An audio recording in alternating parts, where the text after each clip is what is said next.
peur. C'est évidemment cet argument-là que brandit le camp d'Emmanuel Macron contre Absolument. Marine Le Pen. Et on voit que Marine Le Pen a besoin de rassurer.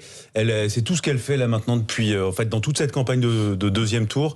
Elle a eu du mal à démarrer d'ailleurs pour Marine Le Pen. Et donc voilà, l'objectif c'est plus tellement la crédibilité, c'est rassurer, montrer que elle n'effraie pas les Français. Je regardais un sondage hier, il y avait encore 45% des gens qui étaient interrogés qui la considéraient dangereuse. Et alors c'est un chiffre qui est en baisse, mais c'est un chiffre qui est quand même assez élevé. Ensuite, moi ce qui m'a vraiment stupéfait ces derniers jours, c'est on commence la campagne du deuxième tour avec Emmanuel Macron qui dit le Front républicain est mort. On va pas diaboliser Marine Le Pen, on va la prendre vraiment pour ce qu'elle dit, pour ce qu'elle fait, idée contre idée, argument contre argument, et on va la démonter. Globalement, c'était un peu la synthèse de son discours de dimanche soir. Et en fait, il s'est produit exactement le contraire. On a revu, moi je pensais que c'était terminé, les collectifs honnêtement insupportables de sportifs.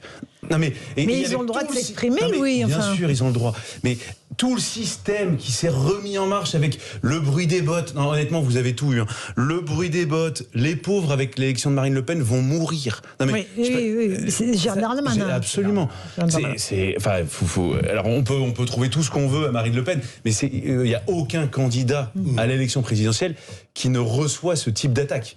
Et ce que je trouve dommage dans cette séquence de deuxième tour, c'est que on a utilisé à nouveau les vieilles ficelles du système d'avant. Moi, ma génération, je pensais qu'en fait, enfin, on pouvait avoir un débat construit, intelligent, qui pouvait démonter les arguments de Marine Le Pen, d'ailleurs comme ceux d'Emmanuel Macron.